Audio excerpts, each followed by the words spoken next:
এই সংবাদ সম্বোধন কৰাৰ বাবে আমাৰ সন্মানীয় ৰাজ্যিক সভাপতি ভৱেশ কলিতা ডাঙৰীয়া আগবঢ়াব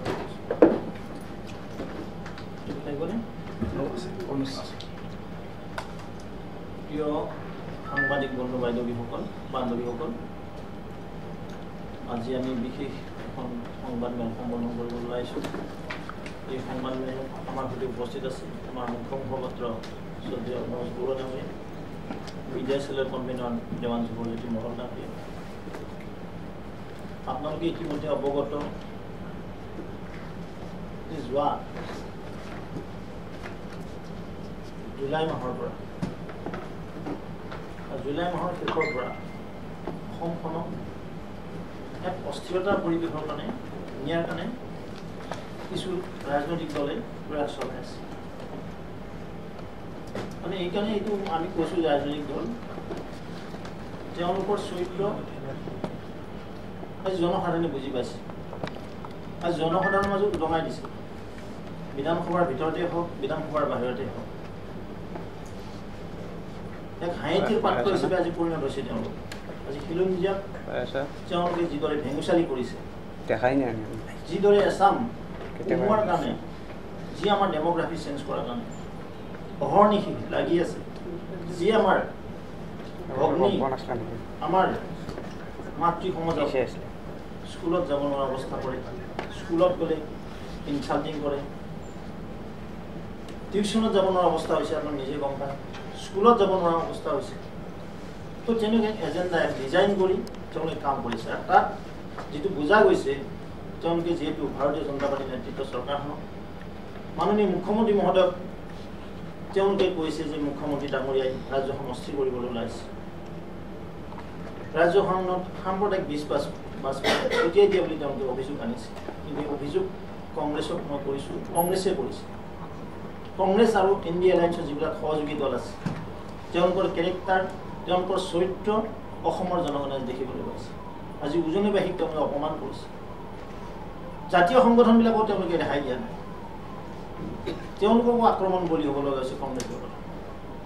সেইকাৰণে কংগ্ৰেছৰ এনে কামক আমি নিন্দা কৰিছোঁ, তীব্ৰ ভাষাৰে গৰিহণা দিছোঁ।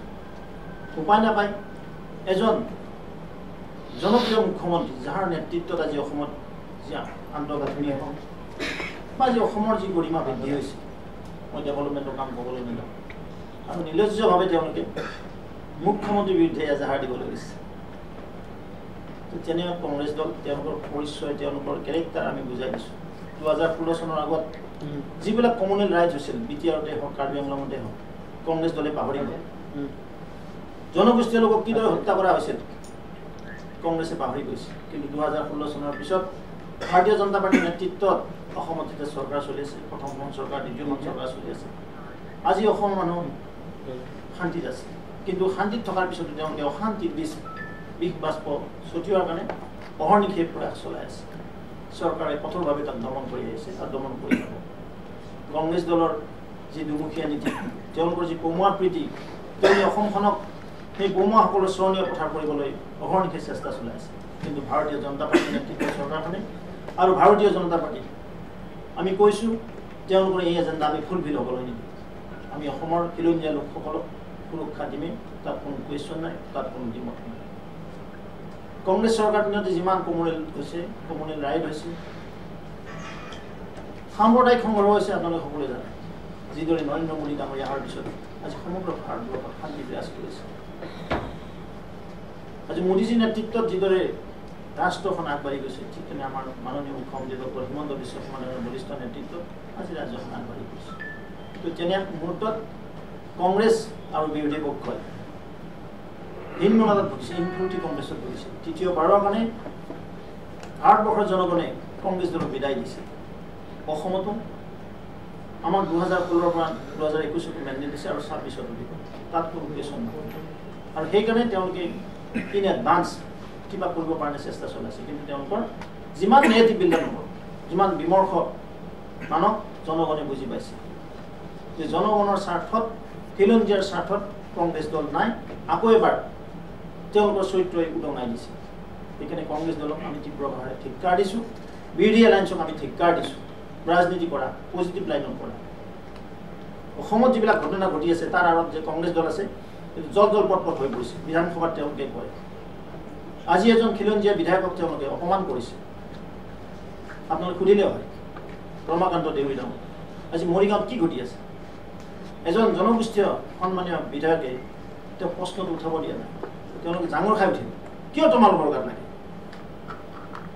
তোমালোকে কোৱা যে আমাৰ ল'ৰা ছোৱালীক পঢ়াব গৈছে আমি মাষ্টৰ আমি শিক্ষয়িত্ৰীসকলক তাত আমি চেল্টাৰ দিয়া তেওঁলোকক নিৰাপত্তা দিয়াটো আমাৰ দায়িত্ব শিক্ষা নিষ্ঠা মহান বটত গঠি হৈ আছে সেই শিক্ষয়িত্ৰী যাব নোৱাৰে আমাৰ ওচৰত শ ছোৱালী আহে বোৱাৰী আহে যে আমি তাত থাকিব নোৱাৰোঁ ধুবুৰীত আমি যাব নোৱাৰোঁ গোৱালপাৰাত আমি যাব নোৱাৰোঁ আমাক বেড ছিগনেল দিয়ে ইনচাল্টিং কৰে হেডমাষ্টৰে বেলেগ চকুৰে চায় এইবিলাক ঘটনা এইখন অসমত ঘটি আছে আৰু এইবিলাক কথা বিধানসভাত যদি এজন জনগোষ্ঠীয় বিধায়কে কয় তেওঁলোকে জাঙুৰ খাই উঠে আত্মসন্মানত জড়িত হৈ পৰে তাত সেইকাৰণে কৈছোঁ কংগ্ৰেছ দলৰ এই দুমুখীয়া নীতি খিলঞ্জীয়াৰ বিপৰীতে যি তেওঁলোকৰ চৰিত্ৰ এই চৰিত্ৰ আজি অসমৰ জনগণে গম পাইছে আৰু সেই চৰিত্ৰ আপোনালোকৰ জৰিয়তে আমি আজি আপোনালোকক উদঙাই দিছোঁ কংগ্ৰেছ দলৰ সেই চৰিত্ৰ ধিক্কাৰ দিছোঁ এজন জনপ্ৰিয় মুখ্যমন্ত্ৰীৰ বিৰুদ্ধে কেছ দিবলৈ গৈছে কিমান তললৈ নামিব পাৰে কেৱল শাসন লাগে শোষণৰ কাৰণে সেই পালৰ নাম কি আছিল ৰাকেশ পালৰ পৃষ্ঠপোষক কোন আছিলে যদি ভাৰতীয় জনতা পাৰ্টীৰ নেতৃত্বত অসমত চৰকাৰ নহ'লে ৰাকেশ পালৰ সেই বিয়েগুং APSCৰ কেলেংকাৰী পোহৰলৈ আহিলে হয় নেকি কওক কংগ্ৰেছ দলে এটা দৃষ্টান্তমূলক উদাহৰণ দিয়ক কোনটো তেওঁলোকে ভ্ৰষ্টাচাৰক সমাজৰ মাজত ওলাই দিব পাৰিছে আজি মুখ্যমন্ত্ৰী ডাঙৰীয়াই 1 লাখ নিবনুৱা যুৱক যুৱতীক চাকৰি দিছে মই কাইলৈ পাইছোঁ ভূপেন বৰা ডাঙৰীয়াই এটা ফেচবুক লাইভ কৰিছে কি চাকৰি দুৰ্নীতি কৰিলে তেওঁ এটা উদাহৰণ দিয়ক 1 লাখ যুৱক চাকৰি দিয়াত কোনটো পইণ্টত দুৰ্নীতি আছে তেওঁ দেখাই দিয়ক অযথা কিছুমান জনগণক বিভ্ৰান্তিকৰ সৃষ্টি কৰিব নালাগে ৰাজনীতি কৰক বন্ধুসকল এটা পজিটিভ লাইনত আহক সমাজখনক আগবঢ়াই নিয়াৰ কাৰণে ভাৰতীয় জনতা পাৰ্টীৰ নেতৃত্বাধীন এই গঠবন্ধনে এক প্ৰতিশ্ৰুতিবদ্ধ হৈ চৰকাৰখনে কাম কৰিছে আজি কাজিৰঙাৰ গড় সুৰক্ষা কোনে দিছে পাহৰি গ'ল তেওঁলোকে জীৱনতে সেই গড়ৰ খৰ্গ কাটি নিয়া হৈছিলে সেই ছবি অসমৰ জনগণৰ পৰা আঁতৰি যোৱা সেই ছবি এতিয়াও হৃদয় বিদাৰক এতিয়াও মানুহৰ কান্দোন উঠে সেয়া আছিল কংগ্ৰেছ দলৰ কেৰেক্টাৰ যেতিয়া তেওঁলোকৰ চৰকাৰ আছিল হাজাৰ হাজাৰ বিঘা মাটি বেদখল কৰিছিলে তেওঁলোক নিমাত এতিয়াও ক'ৰবাত বেদখল উচ্ছেদ কৰিলে কংগ্ৰেছে তাত ধৰ্ণা দিবলৈ যায় বামপন্থীসকল ধৰ্ণা দিবলৈ যায় যে এইখন ৰাজ্য গুচি যাওক তেওঁলোক কোনো কথা তেওঁলোক কেৱল গাড়ী লাগে যিকোনো উপায়ে পাতে প্ৰকাৰণতে কংগ্ৰেছ দলক গাড়ী লাগে বিৰোধীৰ উদ্দেশ্য সেইটোৱে ইয়াত ভ্ৰষ্টাচাৰ কৰিব লাগে এইখন বিৰোধী চৰণীয়া পথাৰ কৰিবলৈ অসমখনক কিন্তু ভাৰতীয় জনতা পাৰ্টীয়ে এইটো কৰিবলৈ কেতিয়াও নিদিয়ে মই কংগ্ৰেছ দলক পুনৰবাৰ আকৌ এবাৰ ধিক্কাৰ দিছোঁ এনেকুৱা গহৰিত কামৰ পৰা খিলঞ্জীয়াৰ স্বাৰ্থত মাত মাতক বিধানসভাত সদল বলে কওক যে খিলঞ্জীয়াৰ স্বাৰ্থ সুৰক্ষা হ'ব লাগে কিন্তু তেওঁলোকে জাঙুৰ খাই উঠে এচাম মানুহৰ কথা কয় এই কি বুজাইছে আজি যিটো ৰমাকান্ত দেউৰী কৰিলে কালি হয়তো কোনোবা এজন আমাৰ বড়ো জনগোষ্ঠীৰ কোনোবা এজনে বিধানসভাত যদি কয় যে মোৰ সমষ্টিত এনেকুৱা হৈছে মোৰ জিলাত এনেকুৱা হৈছে তেতিয়া জাঙুৰ খাই উঠিব তেওঁ কুৱেশ্যন কৰিব যে কি অৱস্থালৈ তেওঁলোকে নিব পাৰে খুব গভীৰ সমস্যাত ৰাজ্যখন আগুৱাই নিয়াৰ কাৰণে তেওঁ চেষ্টা কৰিছে তেওঁ অস্থিৰতাৰ পৰিৱেশ কৰাৰ কাৰণে কংগ্ৰেছ দল অহৰ্নিশে লাগিছে কংগ্ৰেছ নহয় মই বিৰোধী পক্ষক কৈছোঁ গোটেই বিৰোধী এজন সাংসদক মই দেখিছোঁ ৰাজ্যপালৰ ওচৰত গৈছে মোৰ সমষ্টিৰ পৰা তেওঁলোকে টকা খাই আছে ৰাজ্যসভাৰ সাংসদক গৈছে মই নাম নকওঁ আপোনালোকক এজন কংগ্ৰেছৰ নেতাই কৈছে যে হিমন্ত বিশ্ব শৰ্মা ডাঙৰীয়াই যেতিয়া চৰকাৰ যাব হিন্দুসকল ক'ত যাব তোমালোকে কাক থিতনিং দিবলৈ আহিছা এই সনাতন সংস্কৃতি থিতনিং দিয়া নহ'ব কংগ্ৰেছ দলক সাৱধান কৰি দিছোঁ জনা উচিত এই সনাতন সংস্কৃতি তোমালোকে কেতিয়াও অৱহেলা নকৰিবা কিবা সুধিলে বুজিব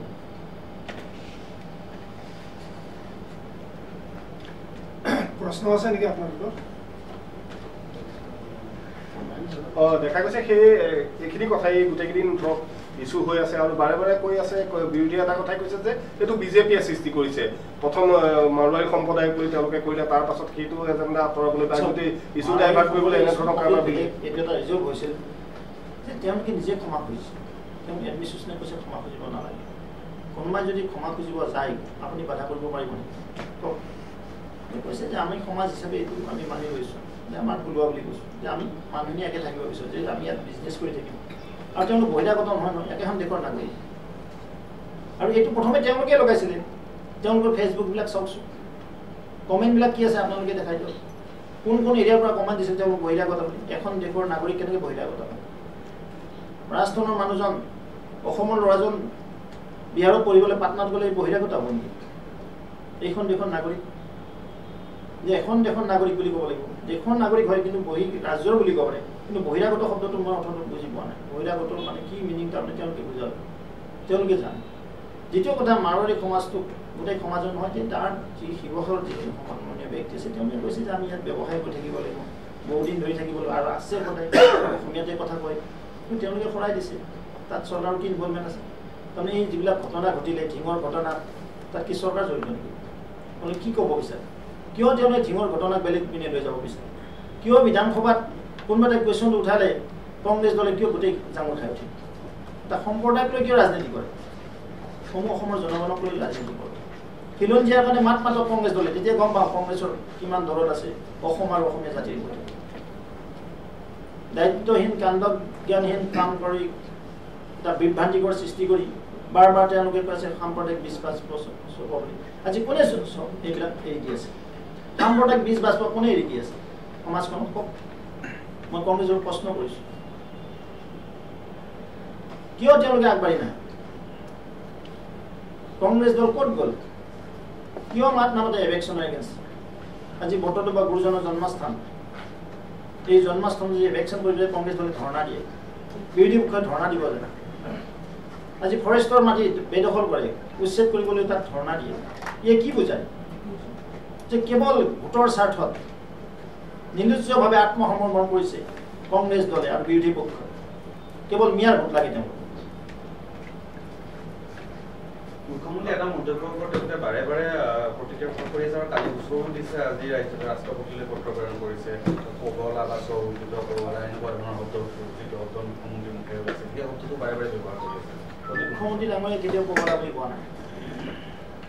তেওঁলোকে বেলেগ ধৰণে এইটো আমি কৰিব নালাগে। মই ইমানেই কৈছোঁ, অসমৰ মুখ্যমন্ত্ৰী ডাঙৰীয়া জ্ঞান গৰিমা বহুত আছে, আৰু সেই কথাৰ আলম লৈ তেওঁলোকে ৰাষ্ট্ৰপতিলৈ তেওঁলোকক টিউশ্যন কৰিব পৰা জ্ঞান আছে। যিকেইজন গৈছে মই ইমানেই কৈছোঁ যে তেওঁলোকক টিউশ্যন কৰিব পৰা জ্ঞান মুখ্যমন্ত্ৰী ডাঙৰীয়া আছে। কংগ্ৰেছে হিন্দু মুছলমানৰ পৰা ৰাজনীতি কৰা নাই, বিজেপিয়ে ৰাজনীতি কৰিছে। এই কথা আমাৰ নহয়, এই কথা মোক কোৱেশ্যন আহি পোৱা নাই। যেতিয়া নিৰ্বাচন আহে তেতিয়া 2026 নিৰ্বাচন আগমুহূৰ্তত মুখ্যমন্ত্ৰী এনেকুৱা কথা কৈ তেওঁলোকে নিৰ্বাচনী বতনি পাৰ হ'ব বিচাৰিছে বুলি তেওঁলোকে কৈছে। কংগ্ৰেছ দলে কি কৰি আছে তেওঁলোকে নিজে প্ৰশ্ন কৰে। তেওঁ কাৰ পক্ষত আছে তেওঁলোকৰ স্থিতি প্ৰশ্ন কৰে। খিলঞ্জীয়াৰ লগত কংগ্ৰেছ দল আছেনে নাই? মই এইটোৱে প্ৰশ্ন কৰিম আপোনালোকৰ জৰিয়তে। এই কংগ্ৰেছ দলে কেইটামান ভোটৰ কাৰণে নিৰ্লজ্জভাৱে কাৰ ওচৰত আত্মসমৰ্পণ কৰিছে। তেওঁলোক উজনি ভাষণ বেলেগ, নামনি ভাষণ বেলেগ, বৰাক ভেলীৰ ভাষণ বেলেগ। তেওঁলোকে এটা লাইন ঠিক কৰক, তেওঁলোক কাৰ লগত আছে। খিলঞ্জীয়াখিনি তেওঁলোকক লাগে কি নালাগে? I want to ask them, Congress friends, indigenous পিপলক তেওঁলোক লাগে কি নালাগে? এতিয়া সঁচাই আমি কোমৰাইখন চৰণীয়া পথাৰ কৰিব বিচাৰিছোঁ, তেওঁলোকৰ কথা বেলেগ। কিন্তু আমিও ভাৰতীয় জনতা পাৰ্টি কৈছোঁ যে কোমৰাই চৰণীয়া পথাৰ কৰিবলৈ ভাৰতীয় জনতা পাৰ্টীয়ে কেতিয়াও নিদিয়ে। আৰু আজি বিধানসভাতো দেখা গৈছে যে বিশেষভাৱে শিৱসাগৰৰ এটা ঘটনাক লৈ ভিডিঅ' ভাইৰেল হোৱাক লৈ আপোনালোকৰ জিলা বিজেপিৰ সভাপতি শিৱসাগৰৰ ইছ্যুটো কেনেকৈ আহিল মই কৈ দি আছোঁ। আপোনাৰ নামটো ক'ব যে আমাৰ জিলা সভাপতি ডাঙৰীয়া প্লাছ LOPৰ ঘৰ সেই সমষ্টিতে, কাৰণ তেওঁ এইবাৰ হাৰিব। কাৰণ এইবাৰ লোকসভাত আপোনালোকে গমেই পায় তাত কিমান ভোট পালে কোনে। তেওঁ অকণমান হীনমন্যতাত ভুগিছে, উপায় নাপায় সেই ইছ্যুটো বিধানসভাতো আনিছে, মই দেখিছোঁ। কংগ্ৰেছৰ সভাপতি ভূপেন বৰাক লৈ এটা চৰ্চা চলি আছে যে বিসম্বাদ হৈছে ভূপেন বৰাক সভাপতি পদৰ পৰা আঁতৰাব। আপাতলি কথা ইয়াত নহয়, এইখন ভাৰতীয় জনতা পাৰ্টীৰ অফিচ। কংগ্ৰেছক কি কৰে কি নকৰে তেওঁলোকৰ ইণ্টাৰনেল ডেমক্ৰেচি নাই। তেওঁ সংগঠন নিৰ্বাচন নাপাতে। এতিয়া আমাৰ সংগঠন পৰ্ব হৈছে, এতিয়া সদস্য অভিযান পৰ্ব আছে। এই বিষয়ে আমি আপোনালোক বিতংভাৱে ক'ম। ইতিমধ্যে আপোনালোকে গমেই পায় যে 2 ছেপ্টেম্বৰৰ পৰা সমগ্ৰ দেশতে ভাৰতীয় জনতা পাৰ্টীৰ আকৌ এনেদৰে 6 বছৰৰ কাৰণে উপভোটী অভিযান আৰম্ভ হ'ব। সেই বিষয়ে আপোনালোক বিতংভাৱে ক'ম। কিন্তু কংগ্ৰেছ দলৰ ইণ্টাৰনেল ডেমক্ৰেচি নাই। ডেমক্ৰেচিকে সন্মান নকৰে আৰু দলত কি ডেমক্ৰেচি? পাৰ্ট বিসম্বাদবিলাক চলিয়ে থাকে। ধন্যবাদ।